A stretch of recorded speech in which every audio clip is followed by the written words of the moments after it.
Danas smo bili svjedoci predstavljanja rezultata značajnog projekta koji podržava Švedski Crveni križ u području Švedske ambasade, koji je posvećen prije svega starijim osobama i zahvalnost prije svega našim partnerima i donatorima iz Švedske koji su podržali ovaj projekat koji se implementira u 13 lokalnih zajednica.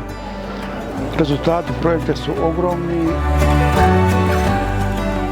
The Aging and Health Project, it's about home-based services and about active aging and health groups and activities. We consider this as very valuable on the one hand to provide the needed services for the older population of Bosnia and Herzegovina, which is steadily increasing also.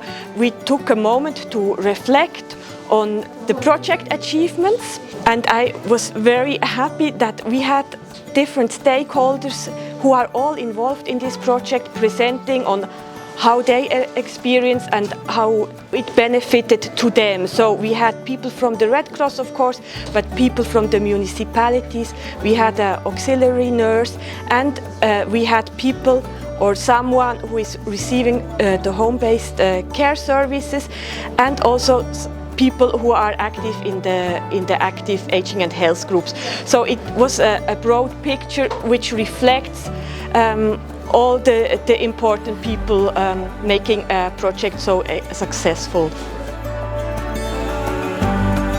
U programu njega i pomoći u kući imamo dosta pacijenata, imamo i onih i dobrih i loših situacija. To je stvarno na terenu tako, ali uglavnom mi želimo da iza svega izađemo sretni, da su pacijenti sretni i zadovoljni, da ostavimo dobar utisak kako na pacijente, tako i na porodice pacijenata. I takvu ljubav i psihičku podršku i mentalnu, fizičku, u smislu i materijalno. Ja sam dobio od osoblja Crvenog krsta, sam dobio proteze. Su ljudi međusobno smo dogovorili se i skupili i učinili mi takvu uslugu.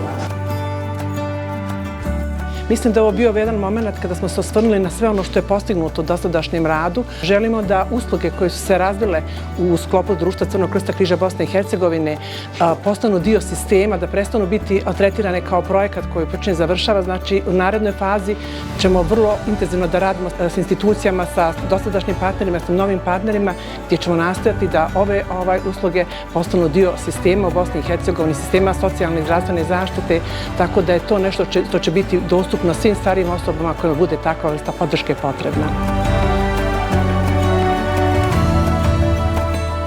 Rezultati zaslužuju da dobijemo podršku u narednoj fazi ne samo od donatora Švedskog Crvenog križa i ambasade, nego i od lokalnih samouprava, kantonalnih i drugih u Bosni i Hercegovini. Apel, poziv lokalnim autoritetima u Bosni i Hercegovini da podrže ovaj projekat i na taj način učinimo blagostanje ljudi i podignemo na još jedan veći nivo, a to zaslužuju građani Bosne i Hercegovine.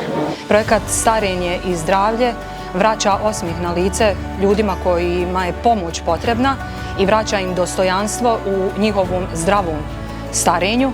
Nadam se da ćemo i dalje nastaviti saradnju i da ćemo na kraju svega ovoga imati jedan sretan završetak i sretnu priču.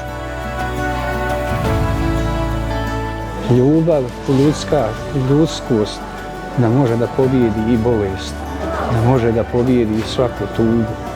Samo da dijelimo međusobno i našu ljubav, psihički da budemo i u boljem zdravstvenom stanju, a u tome ćemo biti fizički.